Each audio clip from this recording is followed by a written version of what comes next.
My species bonds through skin contact, and you touch me first. I should start by saying that I didn't mean to propose marriage to anyone that day, especially not to a bioluminescent alien who looked like a walking mood ring with legs. But if you've spent any time at all in the interspecies research field, and I have, you know that things get weird fast. Not philosophical weird, not science weird.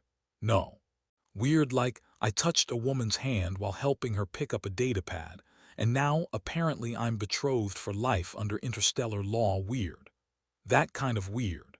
I was on assignment at the Virlia Biological and Cultural Observation Hub, a floating tin can of bureaucracy, research quotas, and bad coffee orbiting the planet Talsura Prime. The assignment had been going well, meaning I hadn't yet insulted anyone's reproductive cycle by accident or gotten bitten by anything with more than 4 legs. My job was basic enough.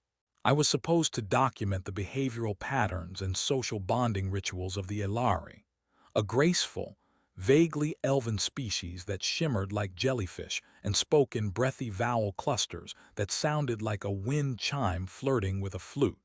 They were polite, elegant, almost annoyingly calm, which is why I wasn't prepared for the look of sheer emotional combustion on T. Valleys' face when I handed her the datapad she dropped in the corridor.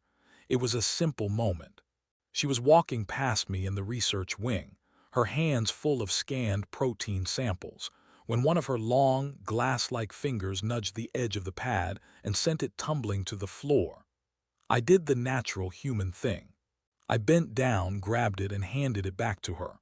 Our fingers touched for maybe half a second. Maybe, that was it. But to T. Valleys, that was apparently a cosmic-level declaration, because she froze. Her skin, which was normally a cool aqua blue with drifting patterns like clouds on water, suddenly flared bright magenta, then flickered violet. Her pupils dilated. Her spine straightened. Her gills fluttered. Yes, she has gills. No, I don't know why. And then she said in perfect translational standard, I accept your bond. I blinked. I'm sorry, you what now? I thought she was joking, a dry, scholarly kind of alien humor. The kind that gets misfiled under sarcasm in the xenocultural database. But she wasn't smiling. Her face was solemn, reverent even, like I'd just offered her a baby or the last slice of cake. She stepped forward very slowly like a cat approaching a laser pointer and reached her hand out again, holding it up with palm exposed. May I complete the return gesture? She asked softly. I said, which is not exactly Nobel Prize material, but it's what came out. I looked around. No one else was in the hallway. I considered running. I did not. Because again, I am an idiot. I nodded. Sure, I guess. She touched my hand. Gently, deliberately. For 2 seconds this time. I counted. Then she took a deep breath, her neck fronds fluttered again, and she said, Our bond is sealed. You will be known to my people as Carnegie T-Cell. It means chosen flame. I looked down at my palm. It looked the same. No glowing symbols. No pain, no confetti. I said, Listen, T-Valleys, I think there might be a misunderstanding here. No misunderstanding, she said, now glowing like a nightclub floor. Your touch initiated the covenant contact, the ancient right of skin and soul. I am yours, you are mine. I took a step back. I just picked up your tablet. As it is written, she said serenely, those who aid in moments of imbalance are those destined to restore unity. No, seriously, I said. I just didn't want you to break your tech. This isn't some romantic thing. I don't even know your middle name. T. Valleys does not have a middle name, she replied calmly, but if it would please you, I can generate one. This was the point where I realized I needed help, professional help, or at least someone with a better grasp of alien mating customs than me. So I did what any responsible scientist would do. I ran straight to the nearest xenocultural database terminal and typed in Aelari plus hand touching plus bond plus covenant plus, oh no, what have I done? The results were not comforting. Apparently, Aelari form lifelong pair bonds through a skin-based neurochemical resonance that is unique between two individuals. That resonance is triggered by deliberate, mutual touch. Guess what qualifies as mutual in their culture? Exactly what I did, which meant, according to their law and possibly some very sacred religious texts I didn't want to offend, I was now spiritually, biologically, and legally wed to a glowing alien biologist. And she was excited. Later that day, she showed up at my lab carrying a small plant I'd never seen before. It pulsed with a soft orange light. "A bonding gift," she said cheerfully. "It produces co-regulatory pheromones." "T. Volleys," I said, trying to keep my voice level. "I think we need to talk." "Talking is good," she nodded. "Talking will help us synchronize our emotional rhythms for mating." I dropped my pen. "Excuse me." "Do not worry," she added quickly. "I know human males prefer extended periods of getting to know one another. I have read 23 human romantic serials and observed 3 hours of content labeled slow burn enemies to lovers. I can adapt. I wanted to crawl under the workstation and reboot my life. T. Volleys, I'm not saying you're not lovely, but I didn't mean to do the thing. I touched your hand because gravity exists and things fall. And fate guided your fingers to mine," she whispered like a character in one of those serials. I wanted to scream, but instead I smiled, nodded, and told her I needed to run some protein synth tests alone. She bowed. "Of course. I will await your return, my flame." I locked the door behind her and immediately called the diplomatic liaison.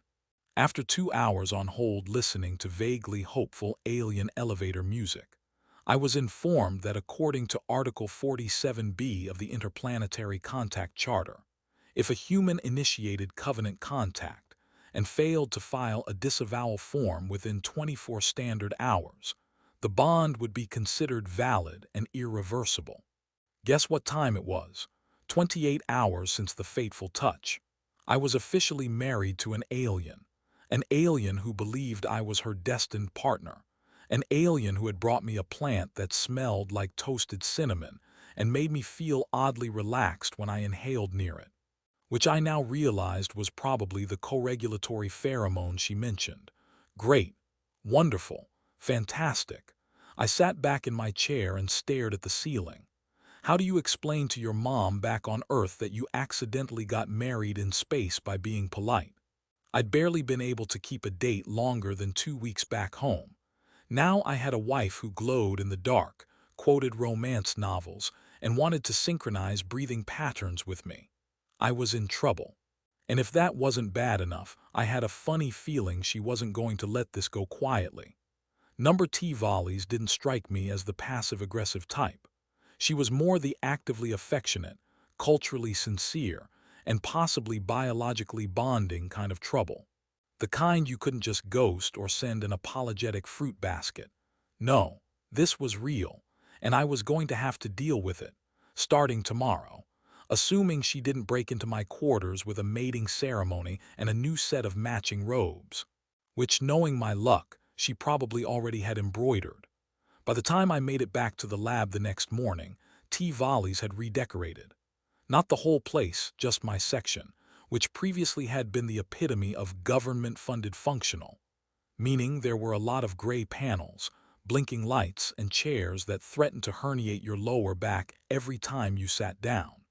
Now there were soft strips of bioluminescent vine lace hanging over the doorframe like garlands, a faint smell of citrus in the air, and a small carved object on my desk that looked suspiciously like a mating totem from her species, Folklore Archives, which I had most definitely skimmed 3 weeks ago during a bored evening, and then instantly forgotten about because I assumed it would never be relevant to me personally. Joke S on me. T. Volleys appeared approximately 10 seconds after I stepped through the threshold, materializing like a pastel ninja from around the corner with a smile so wide and serene it made me nervous. She held a mug in her delicate six-fingered hands, steam rising from the top in a rhythmic spiral. "I have synthesized your preferred caffeine compound with supplemental root extracts to enhance stamina and bonding receptivity," she said, as if this were the kind of thing people just casually announced while handing you your morning coffee. "T. Volleys," I said cautiously, You didn't put anything experimental in this, did you? Only what is sanctioned under interspecies dietary compatibility codes, she replied sweetly, which was not a yes or a no but a legally gray zone with enough ambiguity to terrify me. I sniffed the drink. It smelled like regular coffee with a subtle undercurrent of whatever plants they grew on Talsera to mimic nutmeg, but with pheromone undertones that made my spine tingle like it was about to get very involved in something I hadn't signed up for. Okay, I said carefully, setting the mug down. We need to talk about yesterday, specifically about hands and touching, and the fact that what I thought was a polite assist was apparently a binding biological vow of eternal commitment. She tilted her head, that elegant little movement that somehow managed to look both graceful and judgmental at the same time. You initiated the contact, she said softly, and you accepted my return gesture.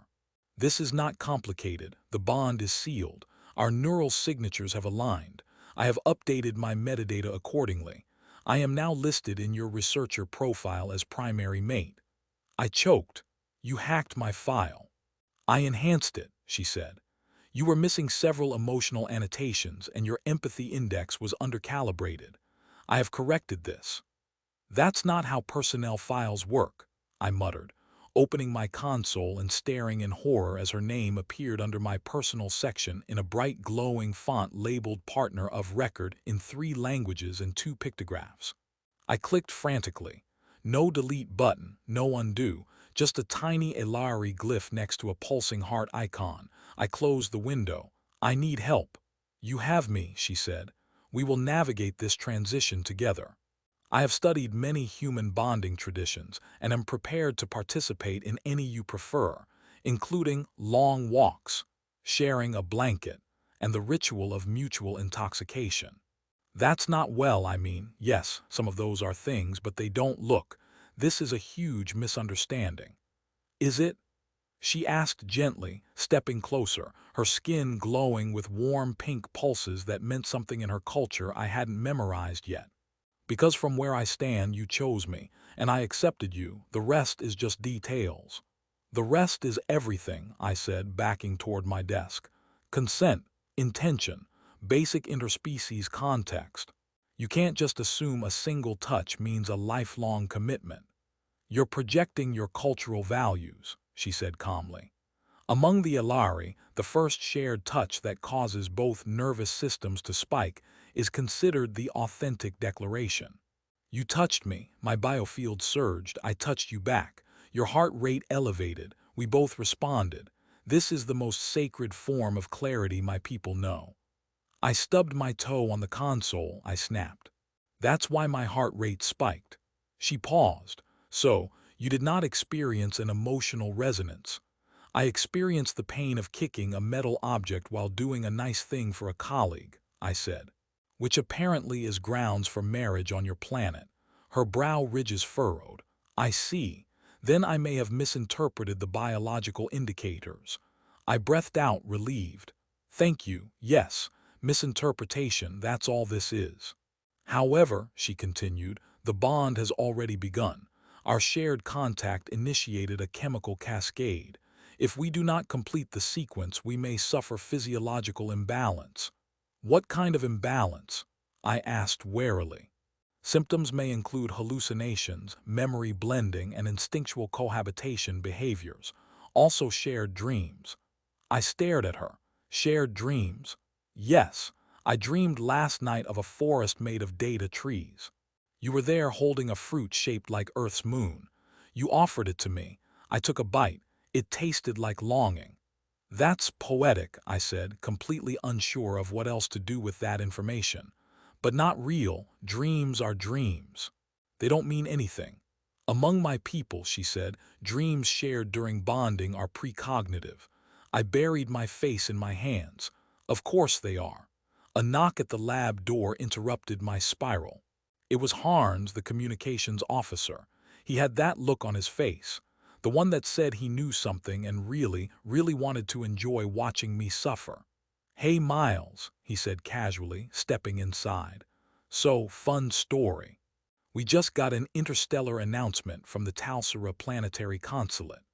Apparently, there's been a cultural milestone achieved. First human Aelari bond acknowledged under Article 9 of the Interspecies Union Accord. Guess who they named? Let me guess, I said without looking up. Me, you, he grinned.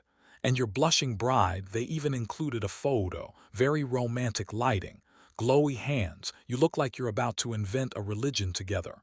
I didn't authorize a photo, I muttered. You did, Tivali said quietly. When you allowed the corridor security system to scan us during the contact, those cameras are always active. Of course they are, I groaned. Do you want me to call your mother? Harns offered helpfully. Maybe let her know you're bringing home a new daughter-in-law with breathable lungs and mildly telepathic dreams. Get out, I said. He left, snickering all the way. I turned back to Tivali's. We need to fix this, annul it, reverse it, tell the council it was an accident. That would shame my family line, she said. Once a bond is declared, retracting it implies rejection of ancestry. It would trigger a social death rite. I would be forced to retreat into seclusion and emit morning pheromones for a full planetary cycle. I stared at her. Is that a guilt trip or a fact? Both, she said unapologetically. We are a complex species. I sat down heavily in my chair. Fine. Then we find a workaround, a loophole, something. There has to be a clause for mistaken bioresonance, like a 30-day return policy.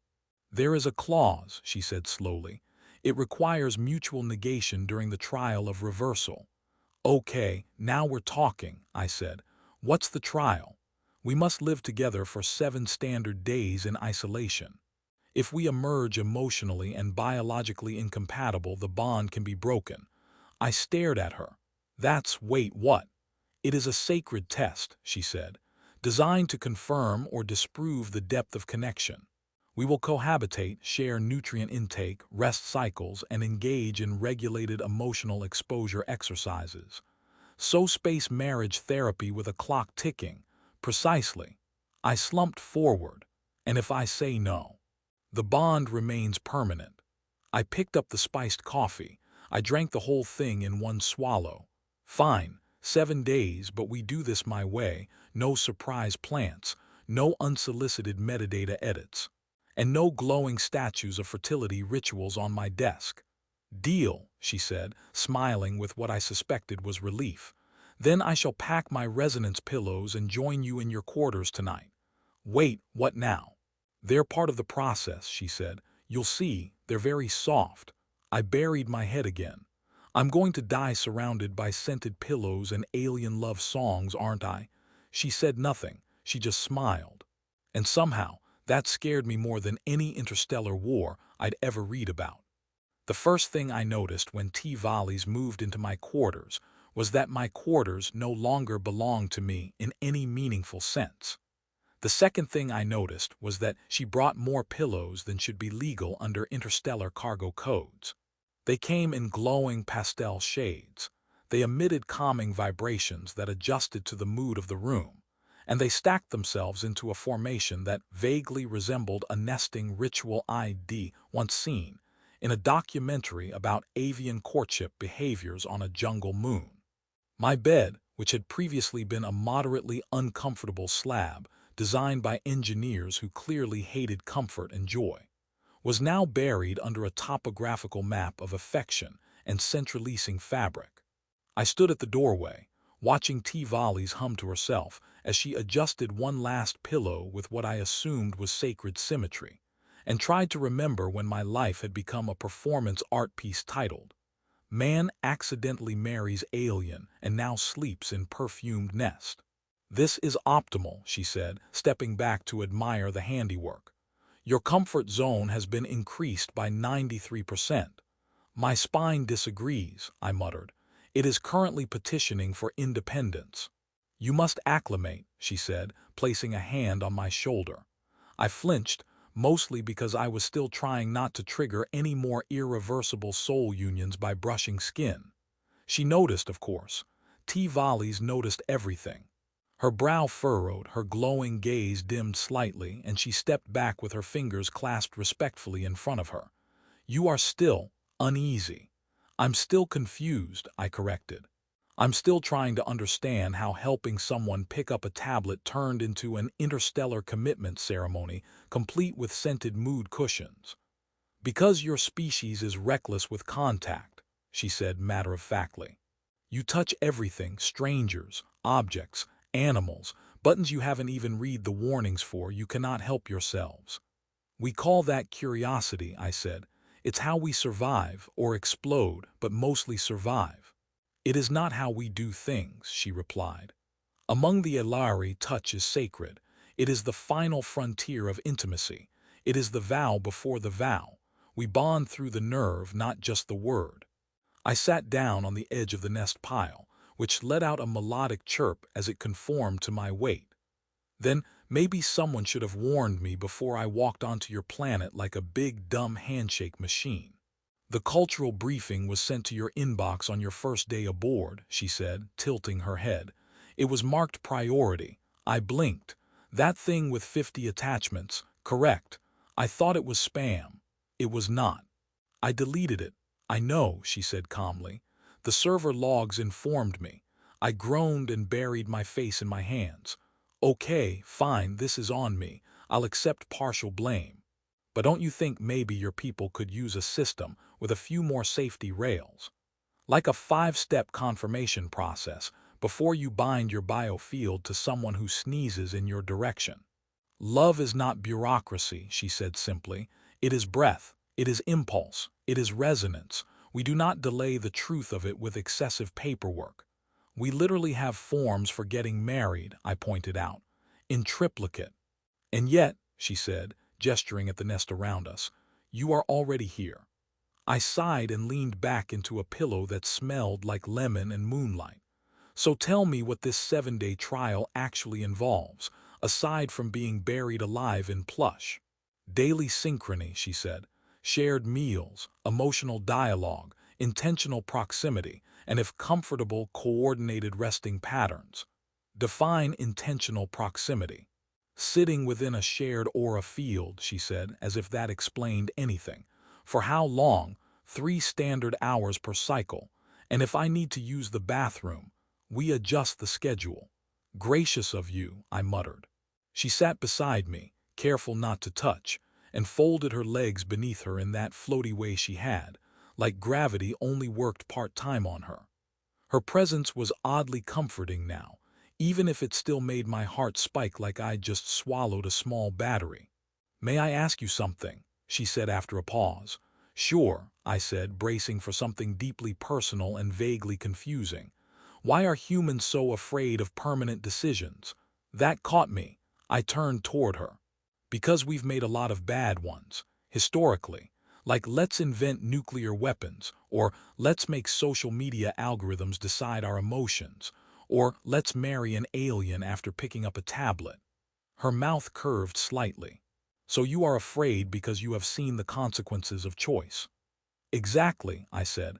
"We like options, exit strategies, trial periods, free returns. We like knowing we can back out if things go sideways." "But does that not also mean you lack conviction?" "Sometimes," I admitted. "But sometimes it just means we're still figuring things out."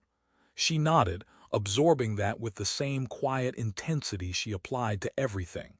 Then she reached into a satchel I hadn't noticed before and pulled out a glowing crystal disc.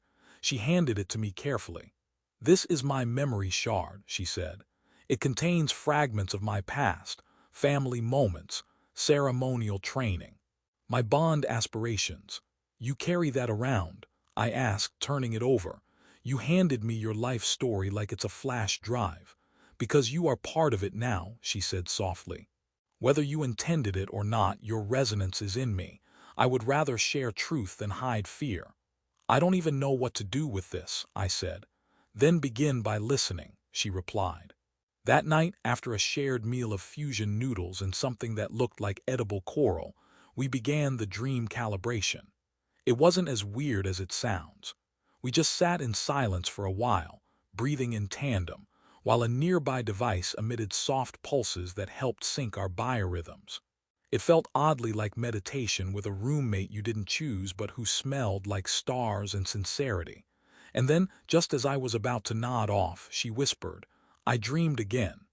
"About what?" "You were running through a storm made of data," I followed. "You looked back and said, 'This way leads to understanding.' Then I stepped into your footprints." "Sounds symbolic." "It felt true," she said.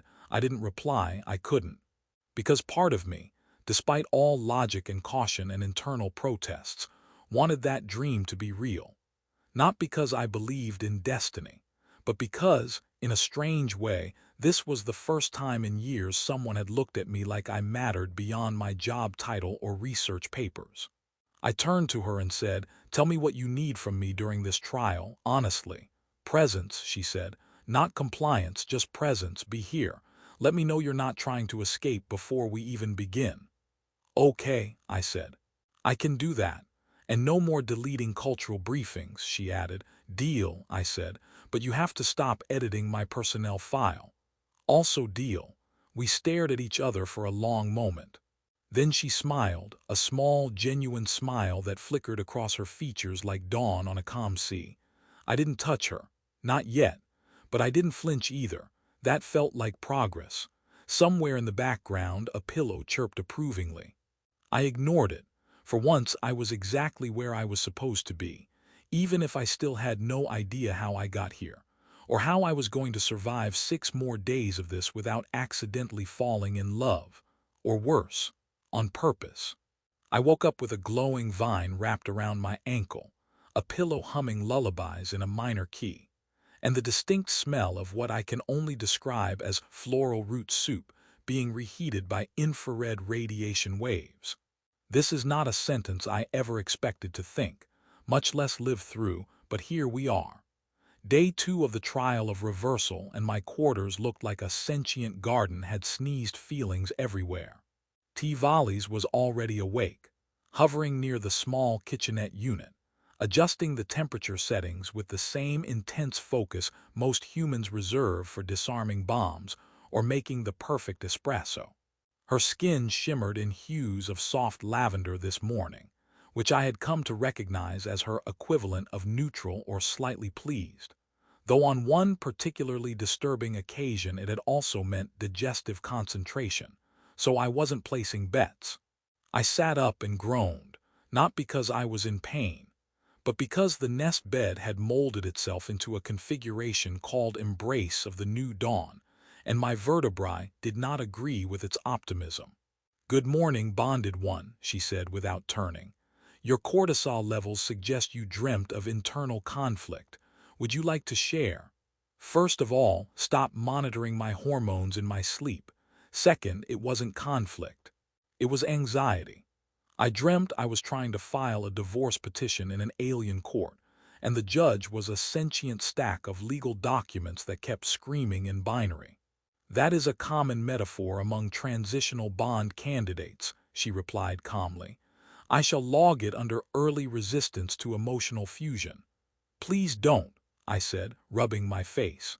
"I already feel like I'm living in a psychological case study titled, 'This Idiot Touched the Wrong Hand.'" She finally turned, holding 2 bowls of warm, mildly glowing soup that smelled suspiciously nutritious. "Today we begin phase 2 of the trial, mutual routine integration and third-party assessment." "Wait, what's that last part?" I asked, pausing mid-sip. "A bonding coordinator from the Intercultural Union is arriving to evaluate our compatibility. It is standard protocol for high-profile cross-species pairings." "Define high-profile." "We are the first recorded human Aelari resonance bond," she said. "Your face is now on 6 interstellar news feeds. One outlet referred to you as the human flame chosen by starlight." "That's horrifying," I said. "I don't want to be a public figure. I want to be a guy who studies symbiotic fungi and occasionally forgets his lunch." "Fame is a side effect of importance," she said simply. "Now please choose your wardrobe. The coordinator will arrive in 1 hour." "What wardrobe?" I asked. "I brought 2 field jackets and a shirt with a questionable stain." I anticipated this, she said, pulling a long, shimmering garment from her satchel. This is a ceremonial tunic woven from memory silk. It will respond to your emotional state and adjust color and fit accordingly. So, a mood shirt. Precisely. And what if my emotional state is deep confusion with notes of impending panic? It will display tasteful greens with pulsating amber distress patterns. Of course it will, I muttered, pulling the garment over my head. It fit immediately, which was either a testament to alien textile technology or a sign that my sense of personal space was about to be dissolved entirely. 47 minutes later, after a breakfast that somehow managed to be both calming and slightly spicy in ways that made me suspicious of mood-based flavor enhancers, the door chimed, and in walked the bonding coordinator. She was a Kellanite, which meant she resembled a floating prism of refracted light and emitted tones that were translated through a hovering drone named Greg. Yes, the translation unit had a name badge. "Greetings, bonded subjects," Greg announced cheerfully. "I am here to assess the strength, sincerity, and sustainability of your interspecies emotional convergence." "This is going to be awful," I whispered. "Please ignore the human's vocal anxiety," T-Volley said. "He is undergoing cognitive adjustment." "Noted," said Greg. "Let us begin with cohabitation verification. Please describe your sleeping arrangements." "We share a nest," T-Volley said, "constructed from pheromone-compatible cushioning with scent memory layering and harmonized thermal distribution." "He sleeps on the edge," she added after a pause. "Emotionally symbolic," said Greg. "Next, describe your meal-sharing rituals." "We consume prepared nutrients in mutual proximity," T-Volley said, "and I attempt to explain flavor metaphors while he gags on root fibers." "I did not gag," I protested. "I winced, quietly." "Mild discomfort during early integration is normal," said Greg. "Have you shared any bodily fluids voluntarily?" "Excuse me," I said.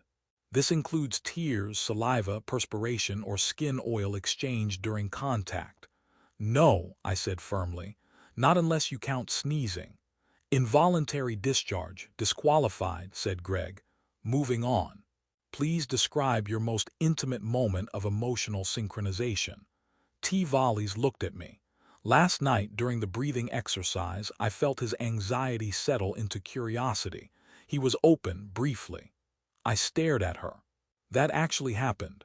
"Yes," she said quietly. "You relaxed when I stopped trying to impress you." "Oh," I said. "Okay, that sounds right." "Documented," said Greg. "Recommendation: continue slow-burn intimacy development with occasional nonverbal connection tests." Now, final category: mutual vision alignment. What is your shared goal as a bonded unit? I hesitated. T-Volleys didn't. "Understanding," she said.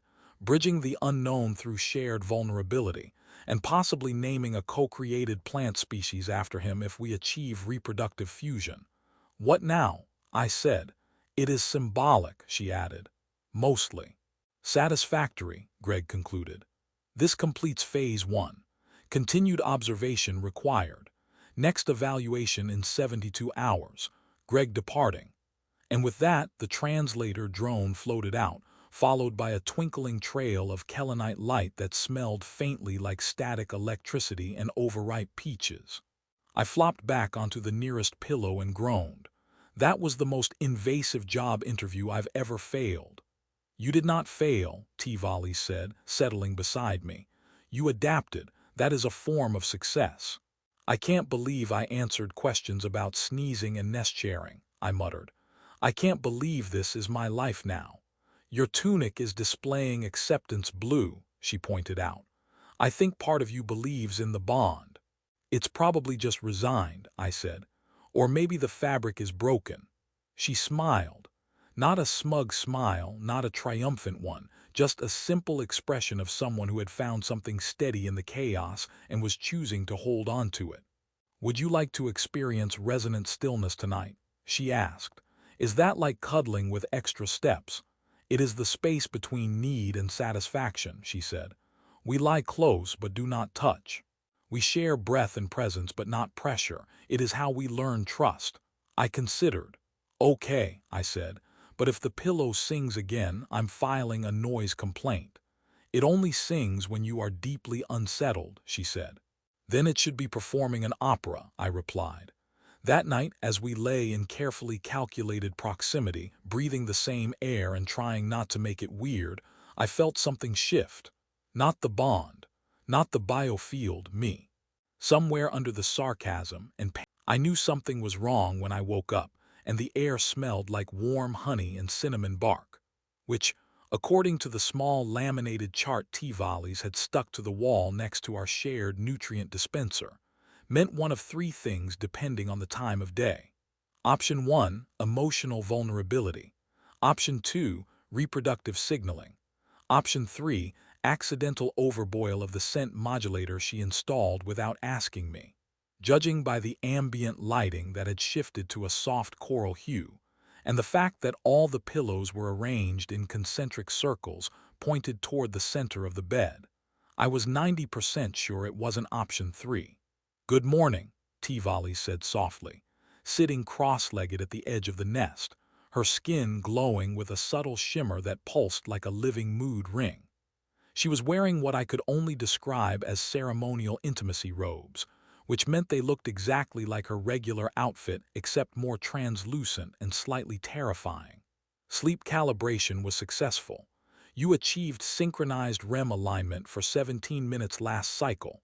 My ancestors would be pleased. I'd be more pleased if my dreams didn't involve us parenting a bioluminescent larva that kept demanding juice," I muttered, rubbing my eyes. "Also, why does it smell like a bakery in here?" "Pheromone induction," she said cheerfully. "It is day 3 of the trial. Today we begin stage 3, emotional magnetization through sensual proximity." "I don't like any of those words," I said, scooting back against a pillow that responded by vibrating gently, which only made everything worse. "It's a structured exercise," she continued, completely ignoring my discomfort. "We engage in nonverbal exchanges of intent, body language, shared temperature fields, breath proximity.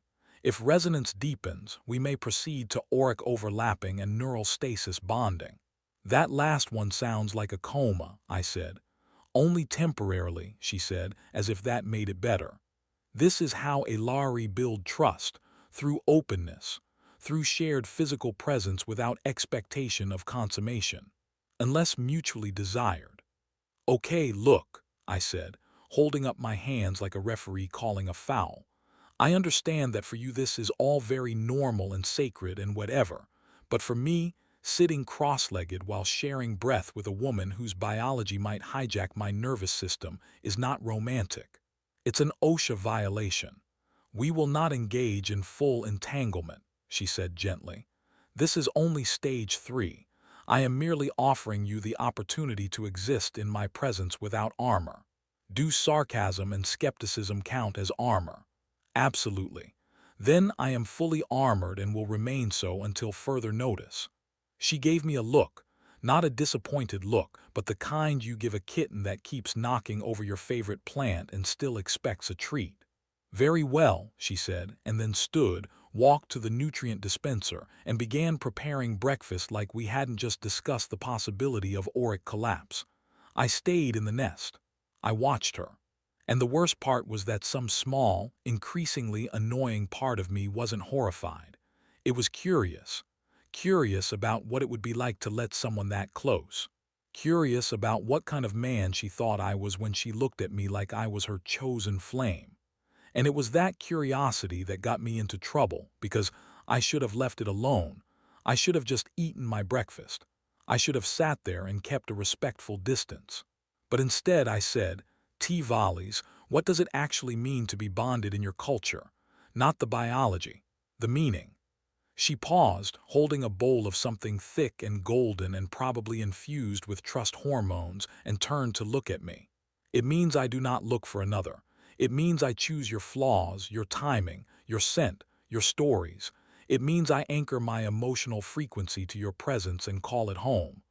"That's intense," I said. "We are an intense people," she replied. "We do not bond often. When we do, it is for the span of memory. And if it doesn't work," I asked, "if one of you regrets it?" She set the bowl down and walked back toward me slowly, deliberately. "Then we grieve, and then we forget." "Forget? We have methods," she said. "Neural isolation, emotional partitioning. If a bond fails, we do not carry its echo." "That sounds awful," I said, "to lose something and not even remember why it mattered. It is kinder than remembering pain that never ends."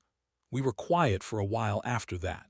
She sat down again, closer this time, not touching, but near enough that I could feel the slight shift in temperature her body gave off, like a living sun that had chosen to orbit my anxiety.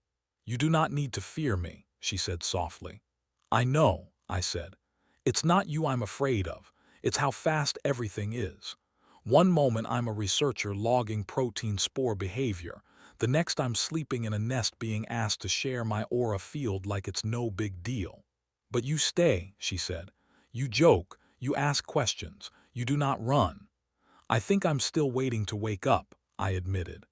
"Or be told this is all some elaborate social experiment to test my adaptability under interspecies romantic pressure." "If it is," she said, "then you are succeeding, poorly, but succeeding." I laughed, and that was probably my next mistake, because her face lit up like a bioluminescent lantern festival, and she leaned in just a fraction and said, "That sound.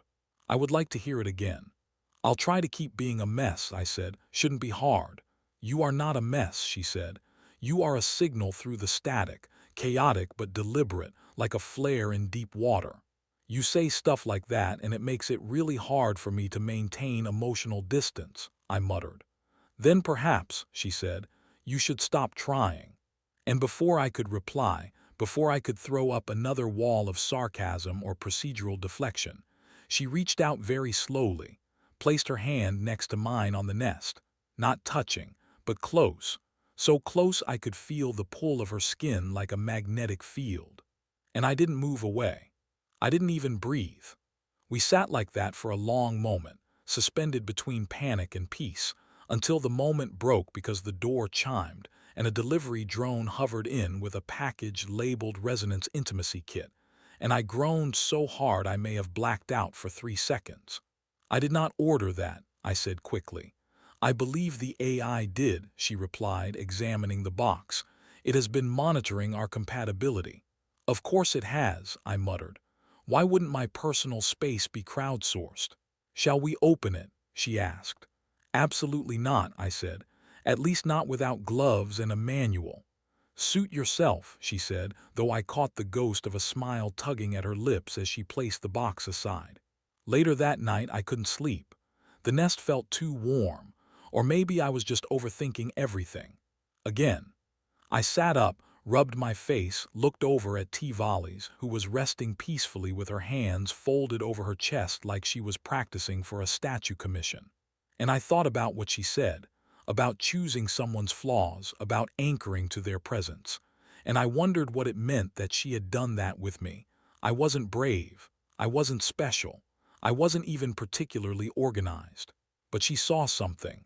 And maybe that was the scariest part. Not the bond, not the trial, not the paperwork. The fact that someone looked at me and didn't flinch, didn't ask me to be better, just chose me.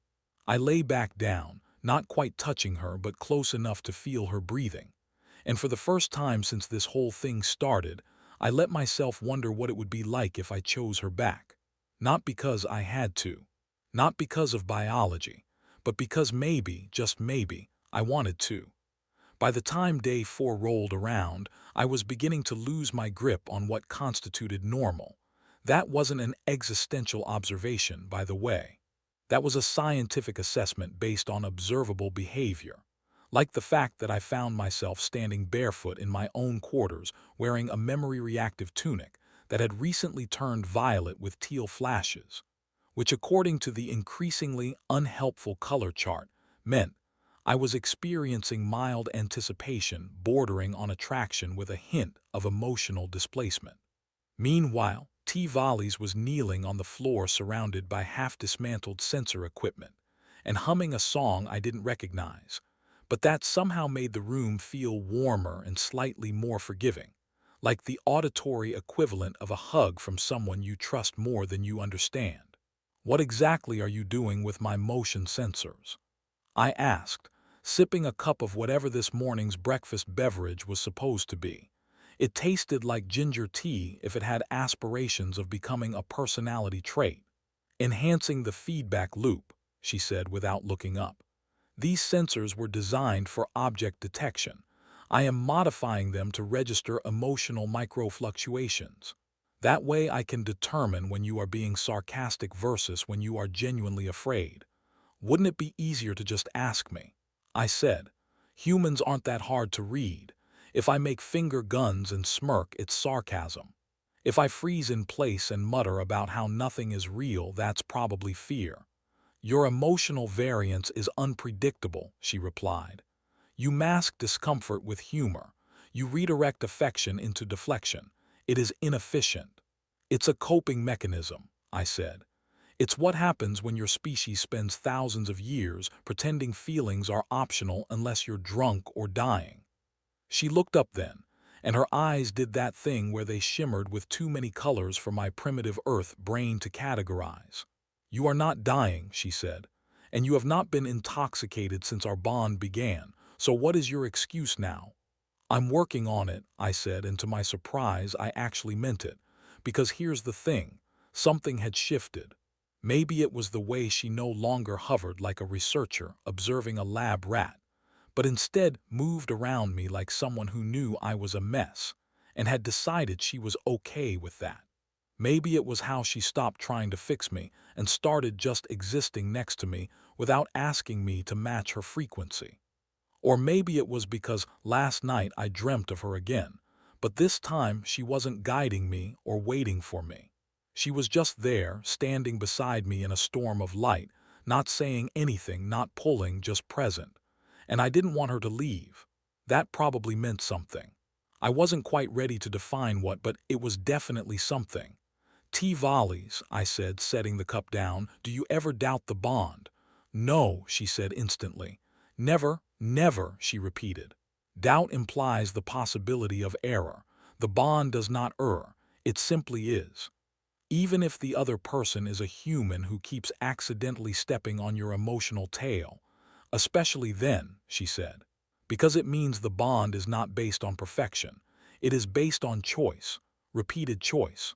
"That's pretty generous of you," I said, "considering I almost deleted your name from my personnel file 3 times out of panic." "You also saved my memory shard from data degradation," she said, "and recalibrated my nutrient filter when I was too tired to notice the fault. You forget your failures because they scream. I remember your kindness because it whispers." "Okay," I said slowly. "That's not fair. You can't just say stuff like that and expect me not to turn into emotional jello." "What is jello?" "It's never mind. Bad metaphor." She smiled and went back to her adjustments. I sat beside her, not too close, but closer than I would have dared 2 days ago, and together we stared at the tangled mess of wires and sensors that represented the most ridiculous, wonderful, terrifying relationship I had ever been part of. We worked like that for a while in companionable silence, and for the first time since this whole thing started, I didn't feel like a man trapped in someone else's story. I felt like I was part of it, like maybe I belonged there. And then the alarm went off. Not a fire alarm or a security breach or even a food contamination warning. It was the kind of alarm that only goes off when the station AI detects an anomalous energy spike in a sealed section of the habitat ring, which is science speak for something weird just happened and we don't know why. I jumped to my feet. T. Volleys was already moving, grabbing her data pad and activating her ocular interface with a flick of her hand. "Sector 9, she said. "Energy surge detected near the storage core. Readings are unstable." "What does that mean?" I asked. "It means someone opened something that should have stayed sealed." We ran. Well, she floated gracefully, and I stumbled behind her like a giraffe learning parkour, but the intent was there. When we arrived at Sector 9, The lights were flickering, and the air smelled like ozone and unresolved trauma. A technician was slumped against the wall, dazed but breathing. The storage door was wide open, and inside, pulsing with slow, deliberate energy, was a containment unit I recognized from the restricted database. It was a resonance amplifier, designed to enhance psychic bonding among compatible species, illegal to use without consent, dangerous if miscalibrated, and currently active. Why is that here? I asked, backing away instinctively. We're not supposed to have those on board. Someone was trying to measure our bond, T-Volley said quietly, artificially. You mean someone tried to scan our connection with a weaponized empathy bomb? Essentially, she said. But they underestimated our compatibility. The surge didn't break the link, it deepened it. I don't feel any different, I said. Because your mind is protecting you, she said. But you will, soon. That's not ominous at all, I muttered. What do we do now? We report the breach. We isolate the area, and we prepare for the possibility that you may begin experiencing my memories. I blinked. Come again. The amplifier may have triggered a partial meld. If your neural field is vulnerable, you could begin dreaming my past, my feelings, my instincts. Oh, great, I said. So now, in addition to sleep paralysis and vivid dreams about moon larvae, I'm going to start emotionally hallucinating your childhood. Possibly, she said, but it could also bring clarity. Or psychosis, I said. Do I get a vote? No, she said, but I will be here when it happens. That night I didn't sleep. I hovered between exhaustion and anticipation, waiting for something I couldn't name. And when I finally drifted into unconsciousness, it wasn't my dream I found. It was hers. I stood in a field of glowing trees, their leaves humming with ancient songs. I saw a younger T-Volleys kneeling beside a pool of memory, her eyes closed, her hand outstretched. I saw her parents, her mentors, her solitude. I saw the moment she decided to leave her planet and join the interstellar union. I felt her fear, her hope, her need. And then I saw myself, standing on the edge of her memory, uncertain and overwhelmed and very clearly out of place. But she looked at me and smiled, and I felt it.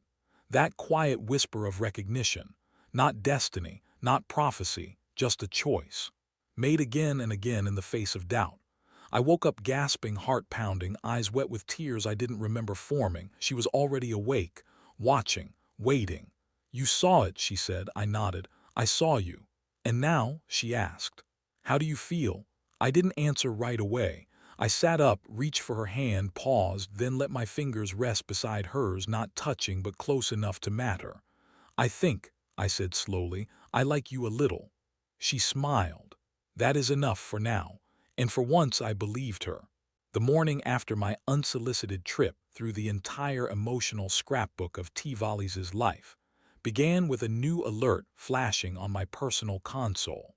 A soft amber glow accompanied by a soothing chime that should have meant something like you have new mail, but instead, thanks to the recent resonance amplification incident, now translated to you, might be permanently emotionally entangled with a glowing alien woman, and should probably consult a licensed therapist, if any existed in this quadrant. I sat on the edge of the nest, rubbing my eyes and trying to decide whether I was ready to deal with anything labeled as an emergency emotional feedback event before breakfast, and ultimately concluded that no, I was not. But yes, I had to, because ignoring it had historically led to more glowing boxes and unexpected visitors from departments with names like interpersonal ethics compliance and interspecies consent arbitration. T-Volleys was already up as usual, standing at the small replicator unit, programming what I could only assume was her version of coffee, which looked suspiciously like a cup of molten gold and smelled like rain and nostalgia, which was honestly kind of cheating. She turned to me and smiled, that soft, confident smile that said she either didn't know how overwhelmed I felt or knew exactly how overwhelmed I felt, and decided to let me process it on my own, which was almost worse because it meant she was emotionally mature and I, objectively, was not. You access the shard, she said gently, handing me a cup of something steaming and vaguely blue. It wasn't intentional, I said. I didn't plan to crawl into your memories. It just happened. That is how resonance works, she replied. It finds the thread already tied and pulls until you notice. It pulled pretty hard, I said, taking a sip and grimacing.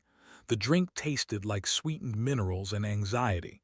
I saw your home. I saw your family. I saw your teacher with the long hair who spoke in rhythmic patterns and made you cry when you failed your first empathy test.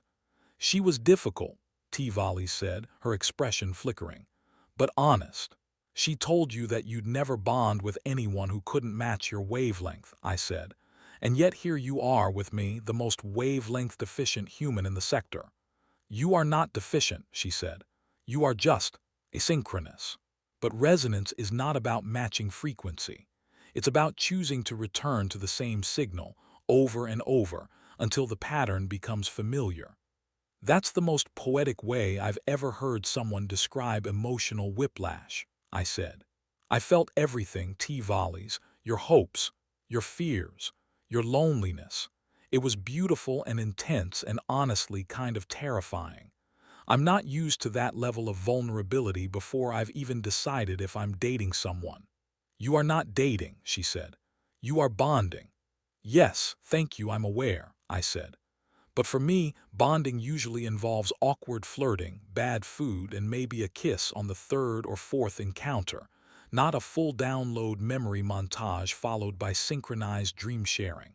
Then let us begin where you are comfortable, she said. We can reframe the trial in terms familiar to you. Like what? Like dating. She said the word like it was foreign currency she didn't quite trust. We pretend, I said, that we are just dating, not permanently bonded, not spiritually fused, just learning about each other. That is acceptable, she said, as long as the core remains intact. Which core? The one that says we are still us, even if the words change. Deal, I said, extending my hand, then pulling it back because, as we had both learned repeatedly, touching was still a landmine. Verbal contract. No physical contact unless initiated by mutual nonverbal cue and approved by the mood chart. Agreed, she said with a small bow. Then let our simulated courtship begin. This is going to be so weird, I muttered. Our first fake date took place in the observation deck, because it had the least amount of recording equipment and the most amount of stars. Tivali's brought glowing fruit she claimed was aphrodisiacal in extremely specific cultural contexts, which I politely declined, and I brought a deck of cards which she tried to psychically synchronize with until I explained that shuffling was not a spiritual metaphor. We sat on the floor and played a variant of poker while discussing our most embarrassing mistakes, which for me included accidentally calling a Galvanian diplomat a moist cucumber in their native tongue, and for her included falling asleep during a sacred listening ceremony and snoring so loudly the entire temple collapsed into laughter. It was, in short, the best date I'd had in years, which was annoying because it made everything harder. I didn't want to like her. That wasn't true. I did like her. I just didn't want to like her, because wanting meant risk. Wanting meant letting go of the plan, the walls, the safety of sarcasm and silence. Wanting meant acknowledging that maybe, just maybe, this was more than a misunderstanding. Maybe this was exactly what it was supposed to be. On the second date, we cooked together. Or rather, we attempted to. Because interspecies culinary collaboration was less about food and more about arguing with the replicator's safety settings. We spent half an hour trying to synthesize something she called memory paste, and I called sentient oatmeal, before giving up and settling for fusion pancakes shaped like tiny moons. We ate them on the floor, laughing at nothing and everything, and when I leaned back and sighed, she reached out and adjusted a loose strand of hair from my face without even thinking. And I didn't flinch. That was new. That was terrifying. On the third date, we didn't do anything. We just sat in silence, watching the stars drift by, and I asked her what she thought happened after death, and she told me about the Sea of Echoes, where Aelari believed the soul returns to the resonance of the universe, becoming part of every song, every breath, every dream. I told her humans mostly hoped for something, anything, and tried not to think about it. She said that was beautiful too. That night, I dreamed again, but this time it wasn't her past. It was a possible future. Us on a different world surrounded by new stars. No grand declarations. No glowing rituals, just life. Quiet and real. And when I woke, she was already awake, watching me, not with expectation or pressure, but with understanding. "You are beginning to see," she said. "Not what I want from you, but what we might become." "I'm scared," I admitted. "That means it matters," she said. "That means it is real." "I don't know what I'm doing," I said. "Neither do I," she replied. "But I am doing it with you." And for once that was enough. No charts, no tests, just the quiet truth between two people who had every reason not to trust this and were choosing to trust anyway. One awkward, terrifying, beautiful step at a time. 3 hours before the final day of the trial of reversal, I found myself standing in front of a mirror in my quarters, wearing the ceremonial tunic that had somehow become a second skin over the course of the past week, and trying to figure out if I looked like a man who had accidentally fallen into a lifelong bond with an alien woman, or if I just looked like someone who hadn't slept properly since this whole thing began, which was technically both. Behind me, the nest was perfectly arranged, its cushions in a circular alignment that mirrored the Aelari concept of mutual reflection, and hovering above it was a faint projection of overlapping aura fields that shifted in color depending on the emotional weight of the room, which at the moment was hovering somewhere between hesitant green and cautiously optimistic gold. T. Valles was in the adjacent room, speaking to a representative from the Intercultural Bond Oversight Committee, which was the galactic equivalent of relationship therapists crossed with notary publics. And from what I could hear through the wall, the conversation was going smoothly, which in Aelari terms meant there had only been 2 pauses of contemplative silence longer than 30 seconds. I took a deep breath, adjusted the edge of my tunic, and tried not to overthink the fact that in less than half a cycle, we would be required to submit our final decision regarding the bond, whether we would honor it or dissolve it. Legally, emotionally, biologically, everything hinged on the choice we were about to make. And yet, I didn't feel panicked, not anymore, not like I had at the start, when everything felt like a trap disguised as a misunderstanding. Now, things felt different.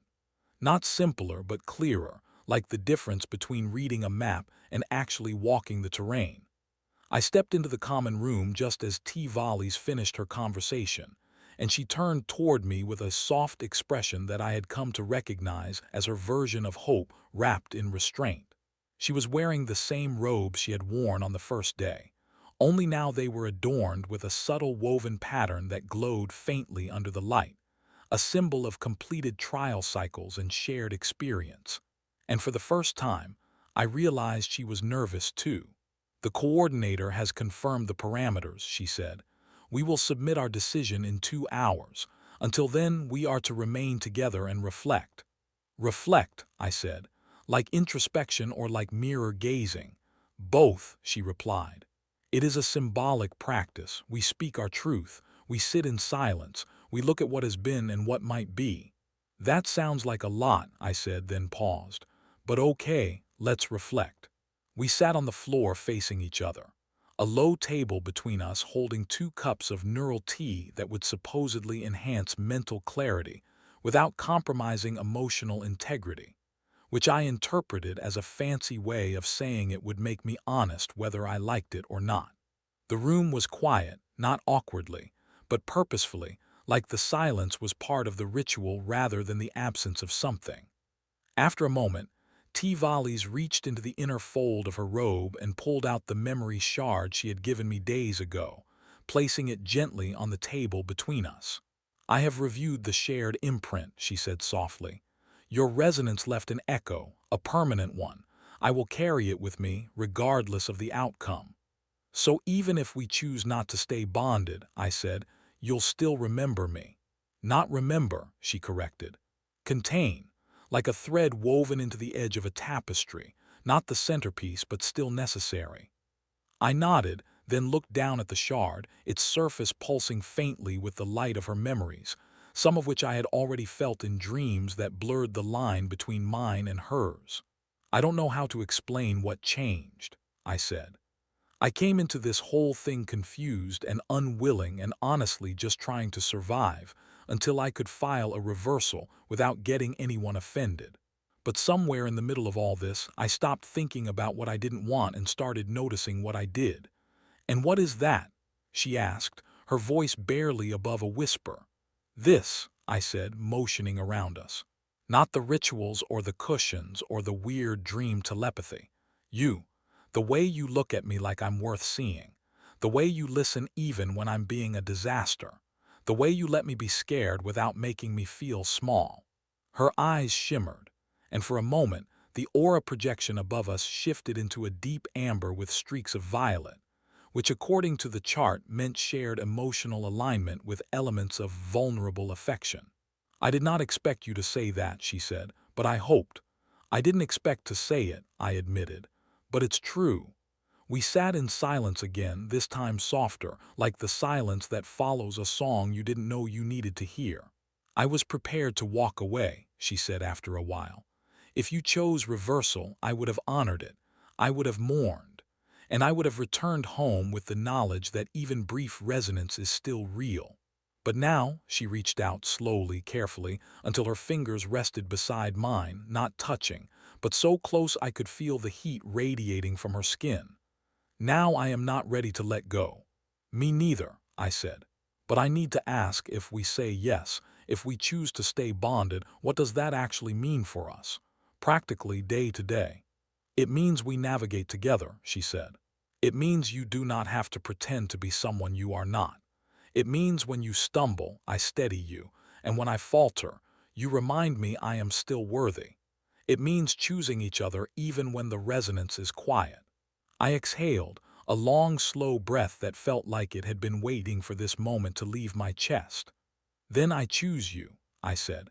"Not because I have to, not because of the system or the rules or the weird resonance stuff. I choose you because somehow, against all odds, this mess became the most honest thing in my life." Her eyes closed briefly, and when she opened them again, I saw peace there, real peace, the kind that comes from being seen and accepted exactly as you are. "Then we are aligned," she said. "We may submit our affirmation." We stood together and approached the console, the shard resting between us like a witness to our choice. She placed her hand on the interface, and I placed mine beside hers. And for the first time since the accident that started all this, we touched with intent, deliberate and mutual. The system beeped, and a soft voice confirmed our submission, followed by a glow from the shard that signaled permanent synchronization. And just like that, we were no longer trial mates or accidental partners or scientific anomalies. We were bonded, chosen, real. That night we didn't speak much. We didn't need to. We lay in the nest, closer than ever, our hands intertwined, our breathing slow and matched. And for the first time since I arrived at this station, I didn't feel like I was orbiting around someone else's gravity. I felt grounded. I felt seen. And when I drifted off to sleep, it wasn't to the echo of her memories or the remnants of old fears. It was to the quiet, steady presence of someone who had never asked me to be more than myself, and had loved what she found anyway. The thing about officially submitting a permanent resonance bond to the intercultural union is that there is no dramatic music, no glowing confetti, and definitely no smiling bureaucrats with congratulatory drinks waiting at the door. Unless you count the station AI changing the corridor lighting from regulation white to what it described as celebratory coral, which made everything look like it was trapped inside a particularly smug sunset. T-Valleys didn't comment on the change, though I caught her smirking when the air filtration system adjusted the ambient scent to something floral and disturbingly optimistic, which she informed me was called joining bloom, and was apparently the traditional Aelari post-bond aroma, though to me it smelled like a fruit market trying too hard. We were officially bonded, and while I had expected some immediate shift in the universe, Maybe a mental ping, a flash of emotion. Some kind of notification saying congrats, you're now half of a fully licensed interspecies pairing. The truth was more subtle and somehow more terrifying, because the only thing that had changed was that now it was real.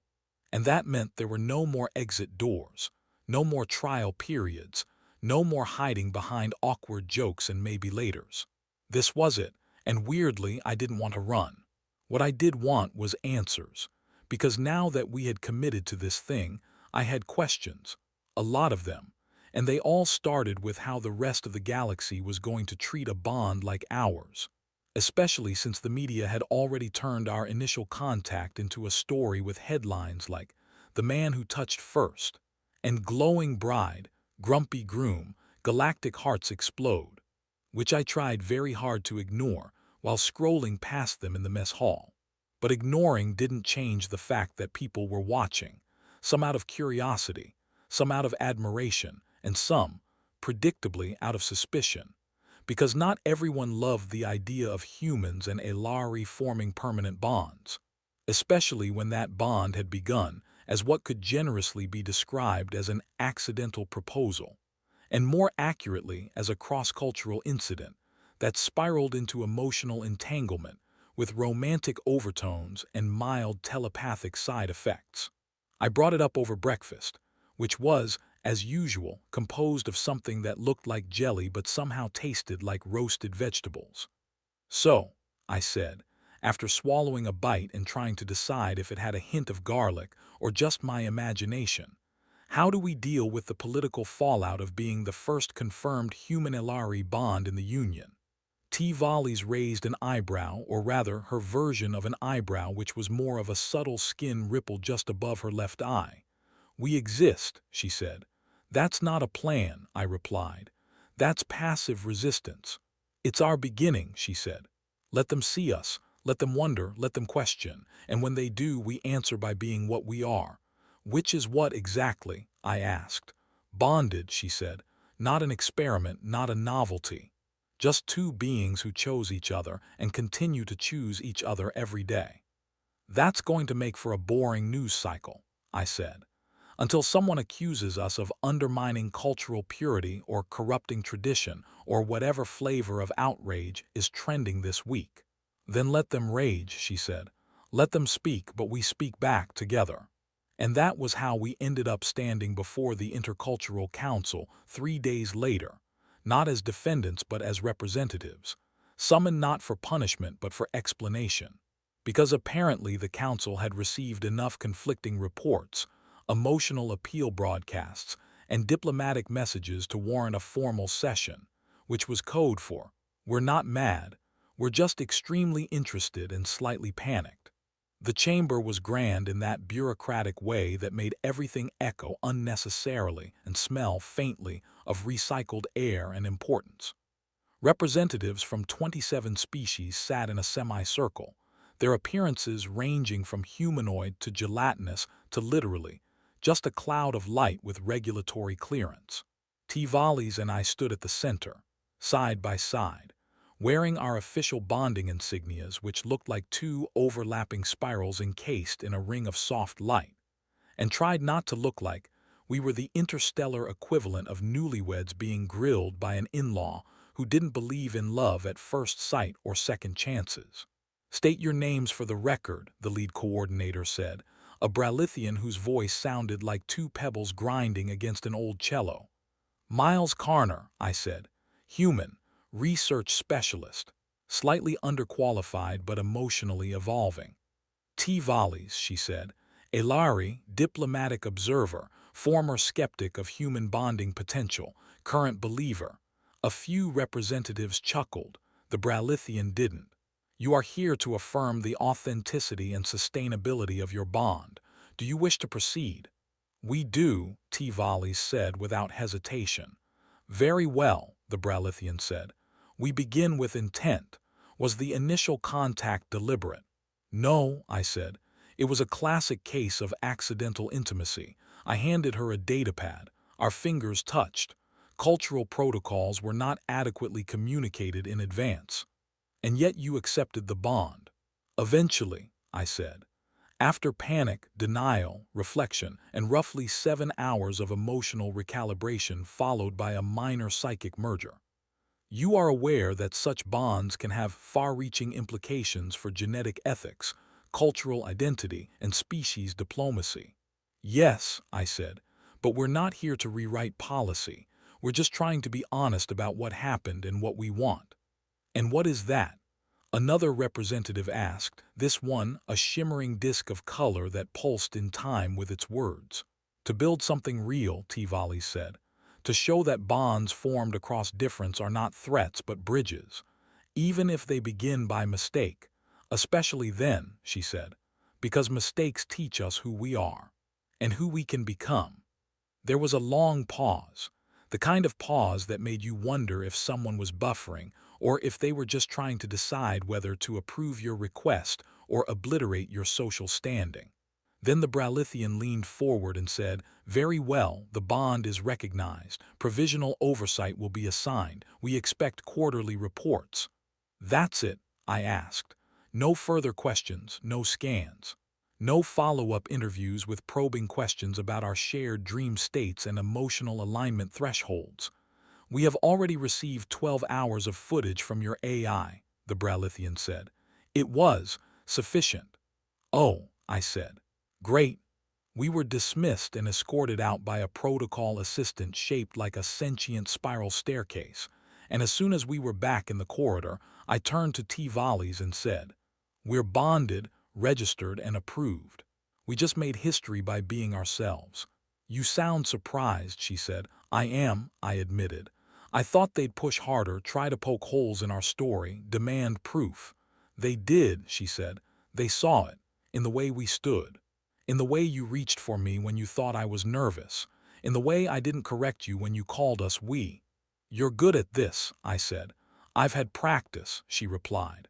You've been bonding with me since the moment you panicked and tried to rewrite your personnel file. That's not fair, I said. I also brought you emergency tea and defended your nest from that rogue cleaning drone. I know, she said. And I remember. Later that night, we stood together at the observation deck, watching a comet streak past the edge of the system, its trail glowing like a silver ribbon across the stars. So what now? I asked. Now, she said, we live. We learn, we adjust. And if it gets hard, then we hold on, she said, because you touched me first, but I chose to stay. And I couldn't argue with that because she was right. I did touch her first, but she held on. And now so would I. The thing about officially submitting a permanent resonance bond to the intercultural union is that there is no dramatic music, no glowing confetti, and definitely no smiling bureaucrats with congratulatory drinks waiting at the door. Unless you count the station AI changing the corridor lighting from regulation, white to what it described as celebratory coral, which made everything look like it was trapped inside a particularly smug sunset. Tivali's didn't comment on the change, though I caught her smirking when the air filtration system adjusted the ambient scent to something floral and disturbingly optimistic, which she informed me was called joining bloom, and was apparently the traditional Aelari post-bond aroma, though to me it smelled like a fruit market trying too hard. We were officially bonded, and while I had expected some immediate shift in the universe, maybe a mental ping, a flash of emotion, some kind of notification saying congrats, you're now half of a fully licensed interspecies pairing, the truth was more subtle and somehow more terrifying, because the only thing that had changed was that now it was real. And that meant there were no more exit doors, no more trial periods, no more hiding behind awkward jokes and maybe laters. This was it, and weirdly, I didn't want to run. What I did want was answers, because now that we had committed to this thing, I had questions, a lot of them, and they all started with how the rest of the galaxy was going to treat a bond like ours, especially since the media had already turned our initial contact into a story with headlines like "The Man Who Touched First" and "Glowing Bride, Grumpy Groom, Galactic Hearts Explode," which I tried very hard to ignore while scrolling past them in the mess hall. But ignoring didn't change the fact that people were watching. some out of curiosity, some out of admiration, and some, predictably, out of suspicion. Because not everyone loved the idea of humans and Aelari forming permanent bonds, especially when that bond had begun as what could generously be described as an accidental proposal, and more accurately as a cross-cultural incident that spiraled into emotional entanglement with romantic overtones and mild telepathic side effects. I brought it up over breakfast, which was, as usual, composed of something that looked like jelly but somehow tasted like roasted vegetables.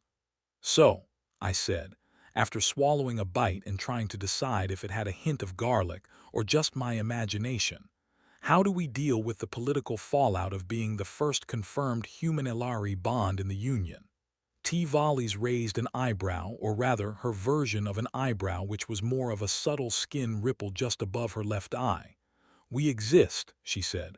"That's not a plan," I replied. "That's passive resistance." "It's our beginning," she said. "Let them see us, let them wonder, let them question, and when they do, we answer by being what we are." "Which is what exactly?" I asked. "Bonded," she said. "Not an experiment, not a novelty. Just two beings who chose each other and continue to choose each other every day."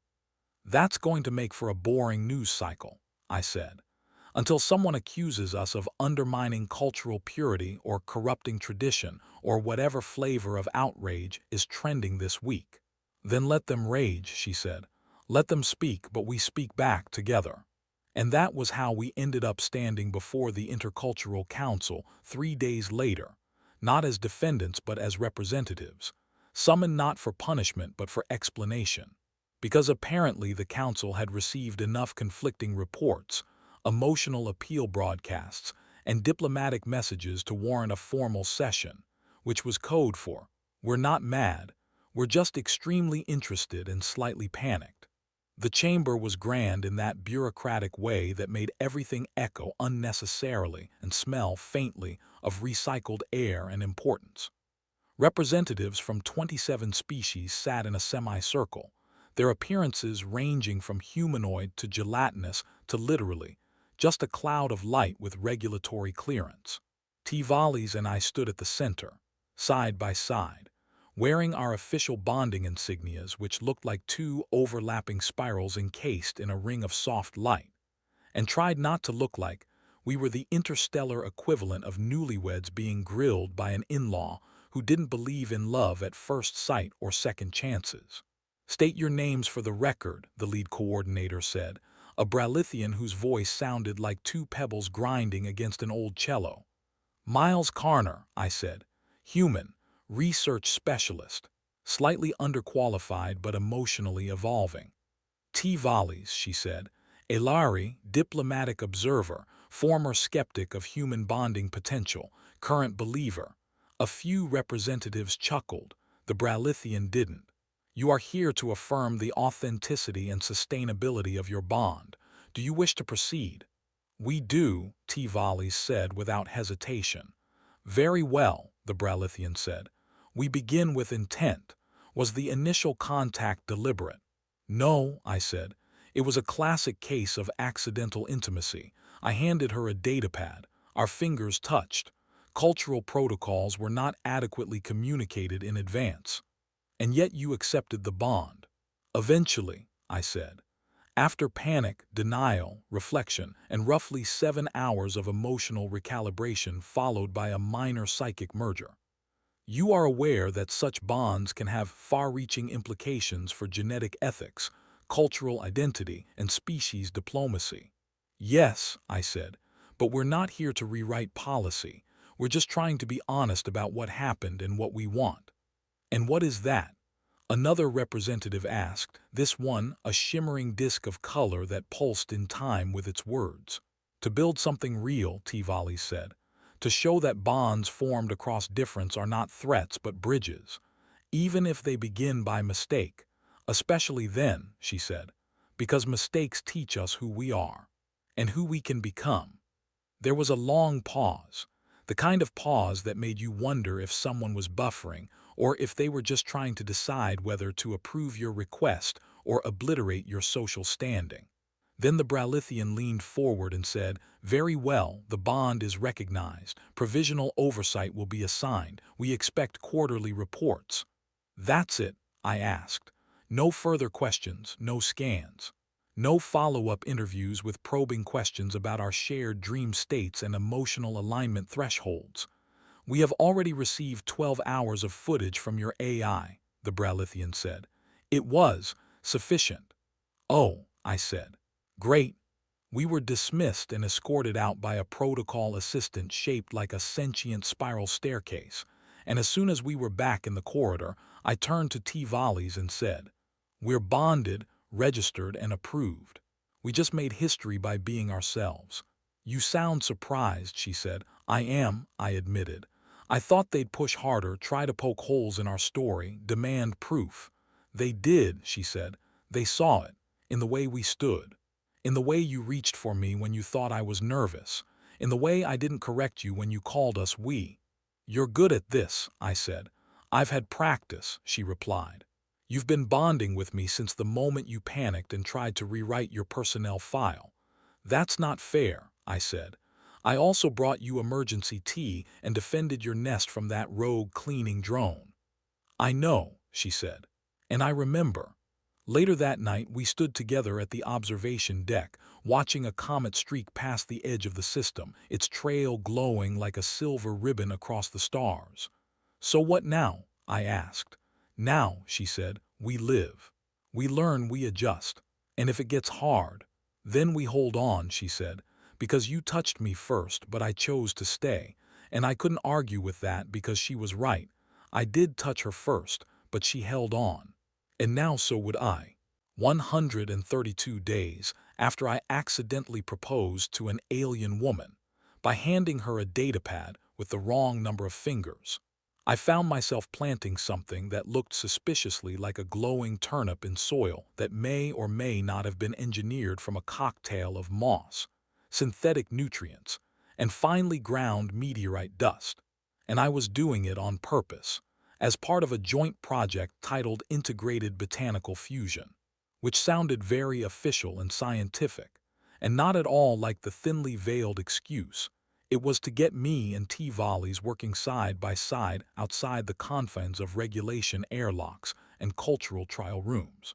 The research station had since approved our application for permanent cohabitation.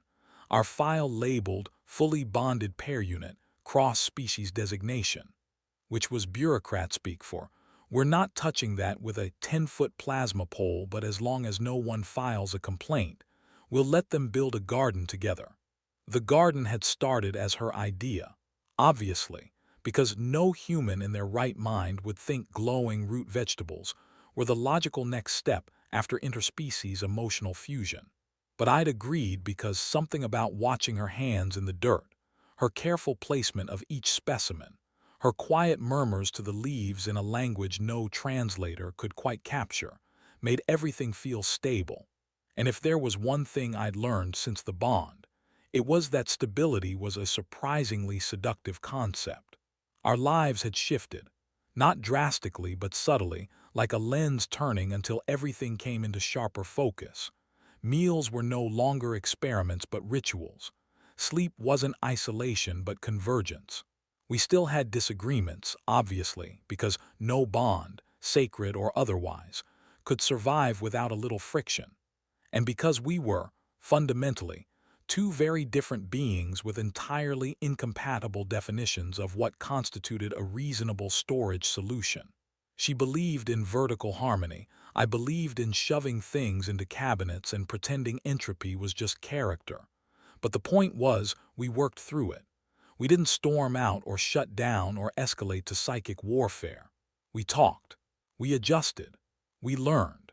That alone felt like a miracle. And yet, despite all that, despite the comfort, despite the laughter, despite the strange and wonderful intimacy of existing in a shared rhythm with someone whose biology literally glowed when she was happy, I still found myself waiting for the other shoe to drop. Humans are like that. We can't help it.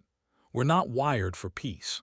We're wired for contingency plans and backup escape routes and 5 different scenarios where everything falls apart, and we need to rebuild from scratch with nothing but duct tape and stubbornness. Which is why, when the message came through from Earth Central Command, requesting an official statement from me about the bond and its implications for future diplomatic and reproductive protocol, I felt something inside me twitch. Not fear exactly, more like pre-trauma, the kind you manufacture in your head just in case. I sat staring at the message for a good 10 minutes before I told T. Volleys. She was in the hydroponics bay, adjusting the light frequencies for the spiral beans we'd been growing as a joke, but had become surprisingly viable as a protein source. I walked in, cleared my throat, and said, "We have to talk," which, as everyone knows, is the universal phrase for emotional turbulence ahead. She looked up immediately, her expression calm but alert. "What is it?" "Earth wants a statement," I said. "They want me to explain us, what we are, what it means, what we plan to do about children, genetic mixing, diplomatic precedent, that sort of thing." She didn't blink. "And what will you tell them?" "That's the part I'm not sure about," I said. "I know what I feel. I know what this means to me. But I also know what they're expecting. A justification, a defense, maybe even a warning." "You are not required to defend love," she said. "I know that," I replied.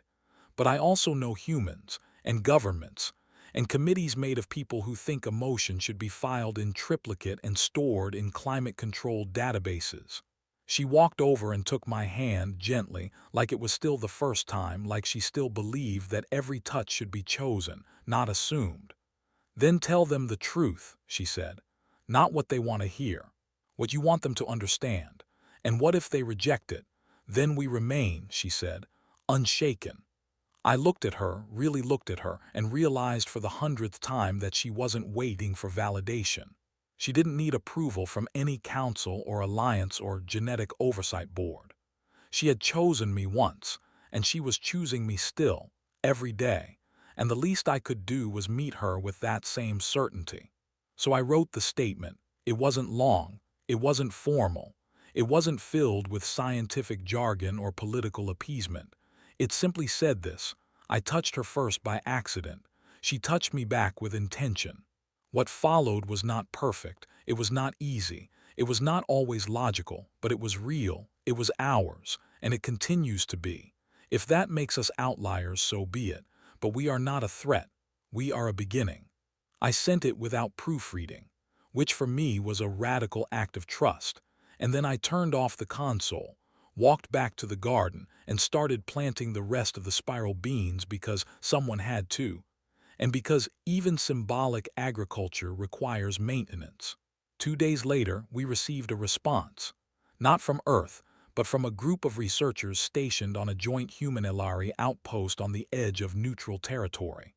The message was short and came with attached files, video logs, bond records, statements, all from other pairs, mixed bonds, experimental pairings, accidental connections, most of them unofficial, some of them denied, but all of them watching us, waiting, hoping.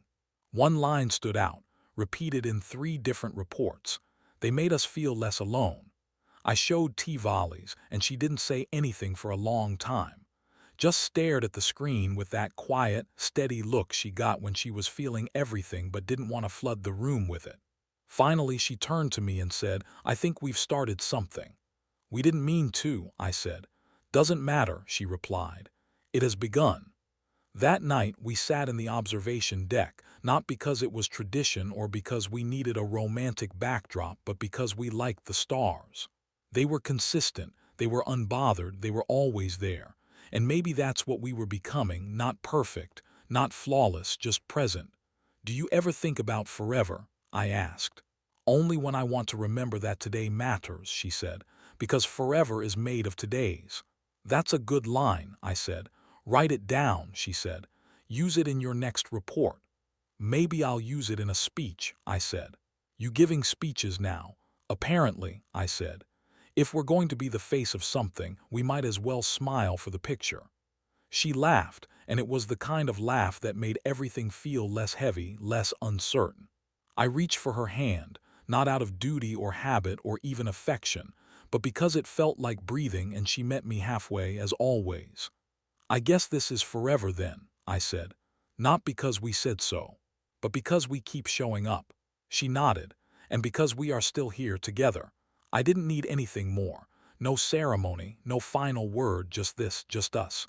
Human, Aelari, bonded, chosen, and still choosing. Every single day.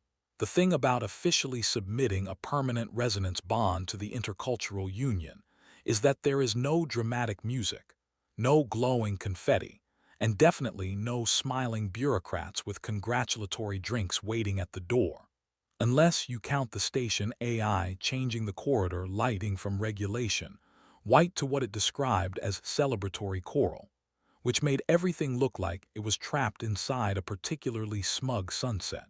T-Valleys didn't comment on the change, though I caught her smirking when the air filtration system adjusted the ambient scent to something floral and disturbingly optimistic, which she informed me was called joining bloom, and was apparently the traditional Aelari post-bond aroma, though to me it smelled like a fruit market trying too hard.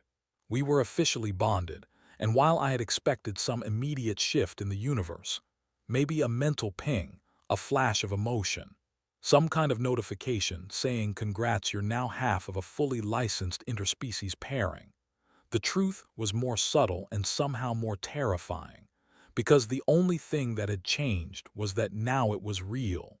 And that meant there were no more exit doors, no more trial periods, no more hiding behind awkward jokes and maybe laters.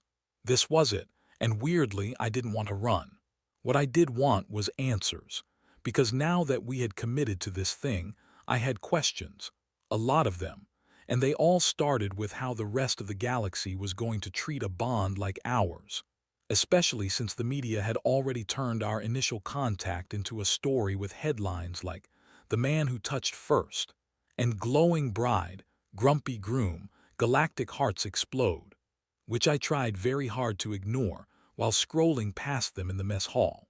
But ignoring didn't change the fact that people were watching, some out of curiosity, some out of admiration, and some, predictably, out of suspicion, because not everyone loved the idea of humans and Aelari forming permanent bonds, especially when that bond had begun as what could generously be described as an accidental proposal, and more accurately as a cross-cultural incident that spiraled into emotional entanglement with romantic overtones and mild telepathic side effects.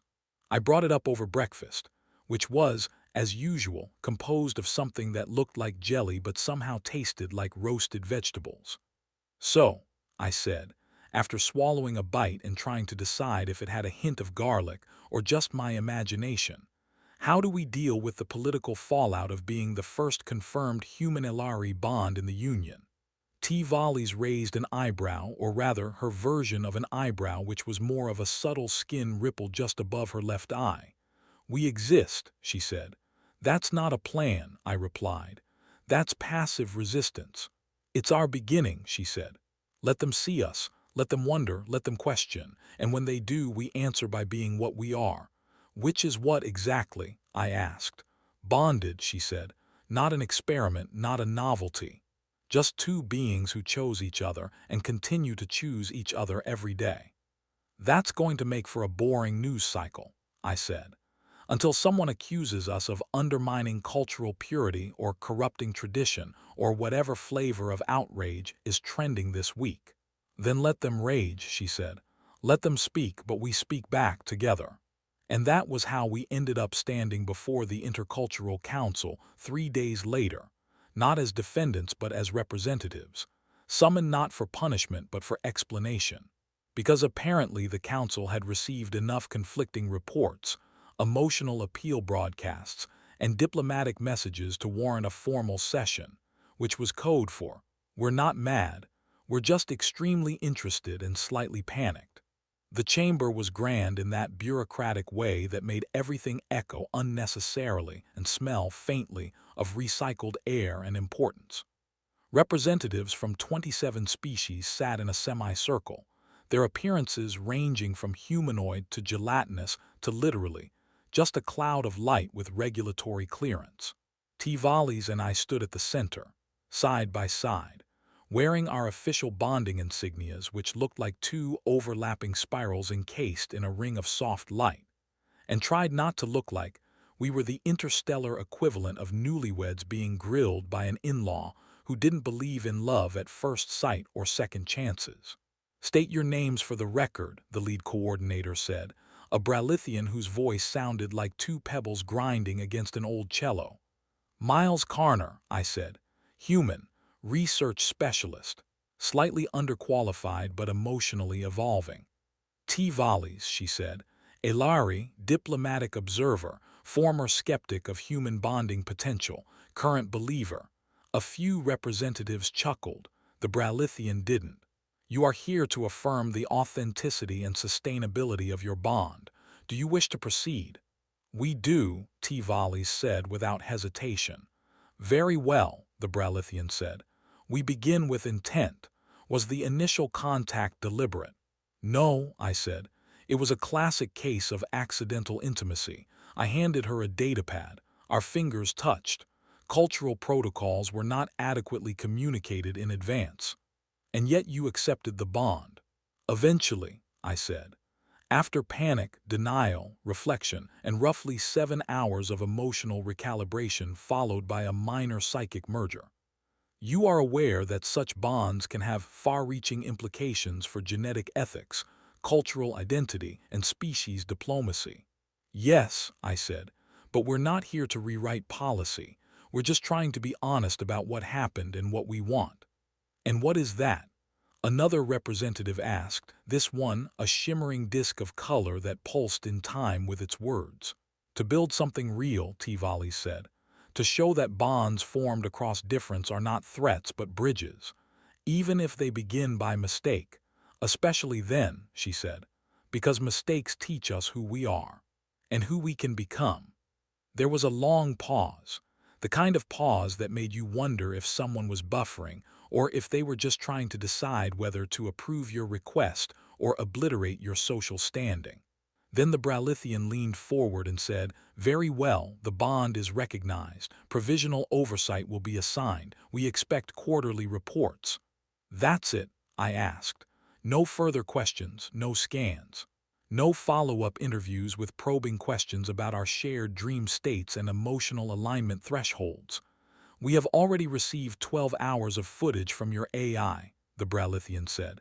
"It was sufficient." "Oh," I said. "Great." We were dismissed and escorted out by a protocol assistant shaped like a sentient spiral staircase, and as soon as we were back in the corridor, I turned to T-Volleys and said, "We're bonded, registered, and approved. We just made history by being ourselves." "You sound surprised," she said. "I am," I admitted. "I thought they'd push harder, try to poke holes in our story, demand proof." "They did," she said. "They saw it, in the way we stood. In the way you reached for me when you thought I was nervous. In the way I didn't correct you when you called us we." "You're good at this," I said.